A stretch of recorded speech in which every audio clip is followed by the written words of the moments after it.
এক সকালে সবুজ জঙ্গলে পাখির কিচিরমিচির আর সিংহ রাজা শান্তভাবে শুয়ে আছে। হঠাৎ ছোট্ট ইঁদুর দ্রুত দৌড়ে সিংহের পায়ের কাছে পড়ে গেল। সিংহ চমকে উঠে গর্জে বলল, তুই কি করছিস আমার পায়ের কাছে? ইঁদুর কাঁপতে কাঁপতে বলল, আমাকে ছেড়ে দাও সিংহ রাজা, আমি একদিন তোমার উপকার করব। সিংহ হেসে বলল, তুই এত ছোট, আমার কি উপকার করবি? তবুও সিংহ দয়া করে ইঁদুরটিকে ছেড়ে দিল।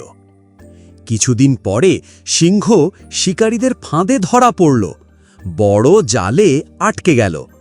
ছোট্ট ইঁদুর দৌড়ে এলো আর জাল কামড়ে কেটে ফেলতে লাগল। সিংহ মুক্ত হয়ে অবাক হয়ে বলল, তুই সত্যি আমার জীবন বাঁচিয়েছিস। এরপর থেকে সিংহ আর ইঁদুর হলো চিরদিনের বন্ধু, আর জঙ্গলের প্রাণীরা শিখল ছোটরাও বড়দের সাহায্য করতে পারে।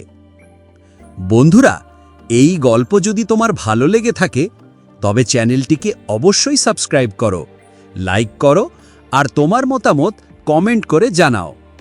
নতুন নতুন মজার গল্প পেতে আমাদের সাথেই থেকো।